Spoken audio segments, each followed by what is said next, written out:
Question number 23 में कहा गया find the sum of first n terms of the series. अब सीरीज हमें दी हुई है 3 प्लस 7 प्लस 13 प्लस 21 प्लस 31। इस तरह से हमारे n टर्म्स का सम फाइंड करना है। ठीक, तो अगर आप पर ध्यान से देखें तो इसमें ना तो ये हमारी एपी बन रही है, देखिए 7 में से 3 माइनस कीजिए 4 और 13 में से 7 माइनस कर दिए 6, तो ना तो ये एपी बन रही है, कॉमन डिफरेंस भी हमारा सेम नहीं है। और कॉमन रेशियो फाइंड करते 7/3 13/7, तो रेशियो भी हमारा सेम नहीं, ना तो ये हमारी एपी है ना जीपी है। तो हमारी स्पेशल टाइप की सीरीज होती है, तो इसमें हमें कुछ और सोचना पड़ता है। तो देखिए यहाँ पे ना आप देखिए 7 में से 3 माइनस किया 4, 13 में से आप 7 माइनस कर दीजिए तो डिफरेंस कितना आ रहा है 6। यहाँ पे हमने माइनस करा था 4 आया था। 21 में से आप 13 को माइनस कीजिए आएगा 8, 31 में से आप 21 को माइनस कर दीजिए आ रहा है 10। तो जो इनका डिफरेंस आ रहा है ना हमारे टर्म्स का, 7 में से 3 माइनस कीजिए ये, इसमें से ये, इसमें से माइनस करा ये, तो ये देखिए 4 6 8 10, तो ये हमारा एपी बन रहा है। मतलब अगर हम पहले सेकंड टर्म में से फर्स्ट टर्म माइनस कर देते हैं, थर्ड में से सेकंड टर्म माइनस कर देते हैं और फोर्थ में से थर्ड टर्म माइनस कर देते हैं, तो इस प्रकार जो डिफरेंस आ रहा है ना, तो वो हमारा एक एपी बना रहा है। ठीक, तो पहले हम ये डिफरेंस ही फाइंड कर लेते हैं, ठीक है ना, जिससे हमारी सीरीज जो ना एपी बन जाएगी। तो देखिए मेरे बीच में प्लस का साइन लगा हुआ, तो मैंने मान लिया कि ये जो ना हमारा एन टर्म्स का सम है। इस तरह से हमारी एक सीरीज दी हुई है और लास्ट में हमारा nth टर्म आ रहा होगा an, इस वाली सीरीज का। ठीक, अब देखिए अगर हमें उनका डिफरेंस फाइंड करना है ना, तो देखिए मैं 7 में से 3 माइनस कर रहा था, तो मैं उस वाले 3 को ना यहाँ लिख रहा हूँ।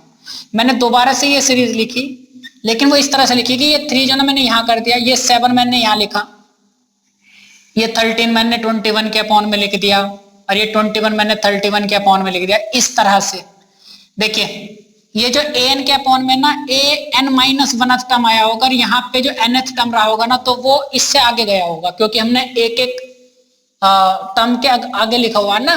3 के अपॉन में कुछ नहीं लिखा, 7 के अपॉन में लिखा, तो ये वाला टर्म जो nth वाला होगा वो यहाँ पहुंच गया होगा, यहाँ पे हमारा n-1 टर्म रहा होगा।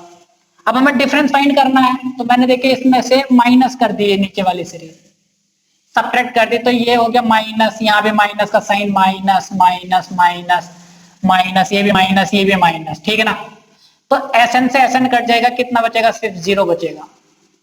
ये पहला टर्म हमारा 3 ऐसी रहा, प्लस 7 माइनस 3 कितना बचा 4, 13 में 7 माइनस करा 6 प्लस 8 प्लस 10 प्लस, और इस तरह से हमारा an में से भी an-1 माइनस हुआ होगा, ठीक है ना। तो वो पता नहीं हमारा नंबर कुछ भी आया होगा, तो लेकिन वो आया जो होगा ना n-1 टर्म आया होगा। और यहाँ पे आप देखिए तो ये हमारा माइनस का an रहा था, ये क्योंकि माइनस हो गया था ना। ये माइनस का an यहां से उठा के मैं लेफ्ट में ला रहा हूं, तो ये हो जाएगा भैया an हो जाएगा हमारा।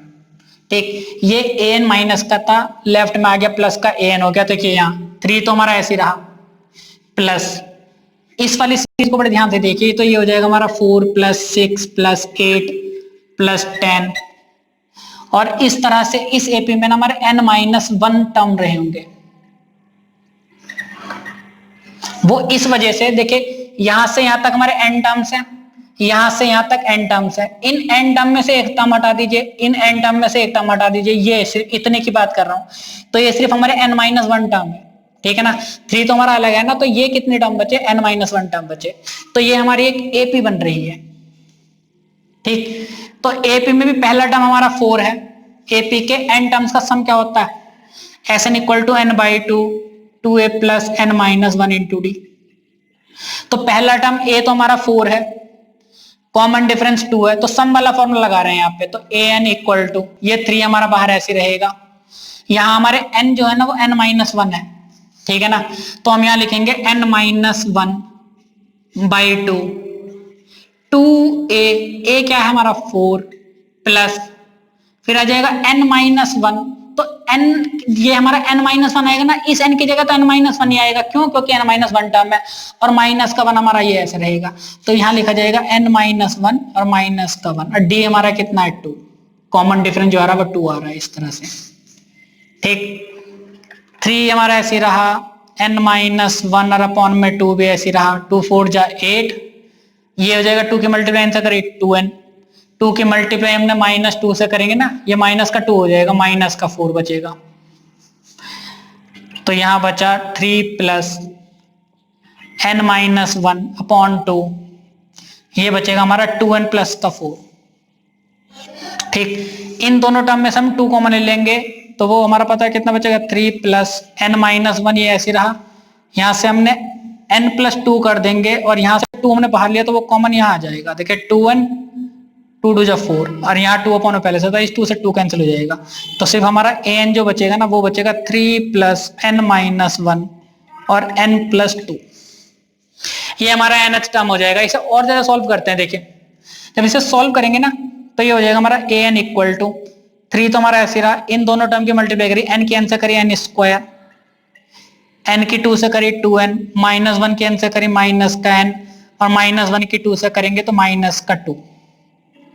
तो an हो जाएगा हमारा n स्क्वायर, 2n में से n माइनस कर दिया n, 3 - 2 प्लस का 1। तो ये हमारा nth टर्म हो जाएगा। ठीक, अगर ये हमारा nth टर्म है तो इसी तरह से हमारा जो kth टर्म हो जाएगा ना ak, तो वो क्या हो जाएगा k square plus k plus 1। मैंने ना kth टर्म फाइंड कर लिया तो इस n की जगह कितना आ जाएगा, k पुट कर दिया। भाई nth टर्म में n आ रहा है, kth टर्म में क्या आ जाएगा, k आ जाएगा।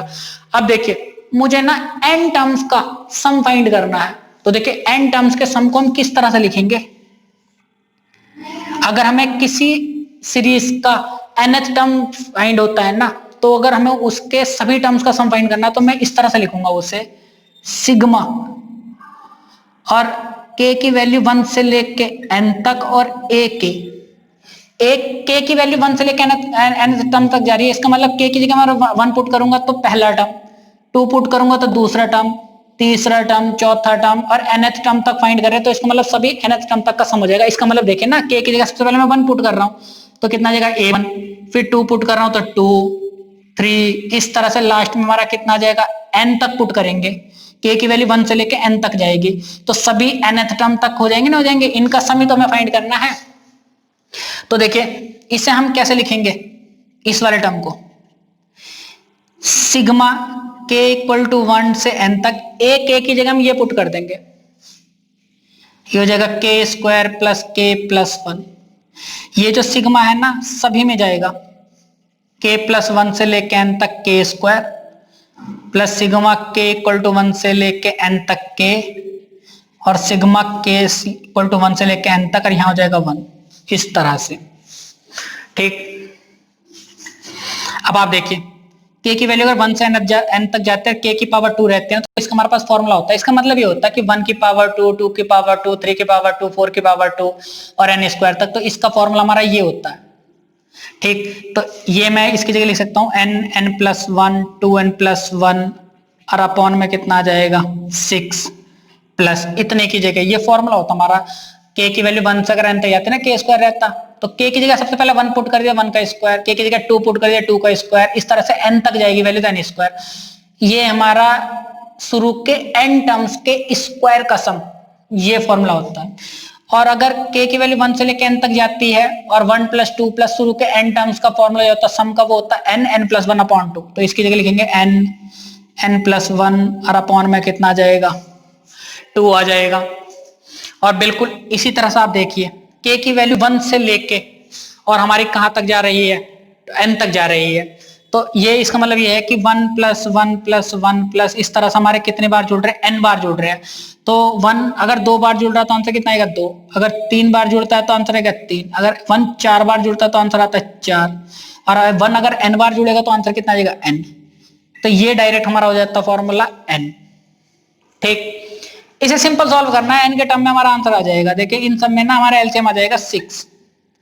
तो पहला वाला टर्म तो हमारा ऐसे रहा n+1, 2n+1, 2 3 जा 6, 3 की मल्टीप्लाई इससे कर देंगे तो 3n n+1 और 6 की इसके अपॉन में तो 1 है तो ये कितना हो जाएगा 6 है। अब इसे से मल्टीप्लाई करते हैं अंदर, n हमारा ऐसे रहा, n की मल्टीप्लाई 2 से करी 2n स्क्वायर, n की मल्टीप्लाई 1 से करी n, फिर 2n प्लस 1, 3n की n से करे 3n square plus 3n plus 6n upon में रहा 6। इस n की मल्टीप्लाई कर दी हमने अंदर तो 2n³ प्लस ये n और 2n कितना हो गया 3n, 3n की मल्टीप्लाई n से करते हो तो 3n स्क्वायर प्लस इस n की मल्टीप्लाई 1 से हो जाएगी n, 3n स्क्वायर ऐसे रहा, 3n भी ऐसे, ये 3n और 6n कितना हो जाएगा 9n हो जाएगा अपॉन में 6। ठीक, और सोल्व करते हैं इसे। देखिए ये क्यूब वाला टर्म है तो अकेला है, इसे तो हमने ऐसे रहने दिया 2n cube plus 3n square कितना हो जाएगा 6n स्क्वायर, n और 9n कितना हो जाएगा 10n, और अपॉन में हमारा कितना आ जाएगा 6। यहां से हमने कितना कॉमन लिया 2n कॉमन ले लिया तो यहां बचेगा हमारा n square plus 3n plus 5 और अपॉन में कितना रहा 6, 2 3 जा 6, n upon 3 n square plus 3n plus का 5। ये हमारा इस सीरीज के n टर्म्स का सम हो जाएगा।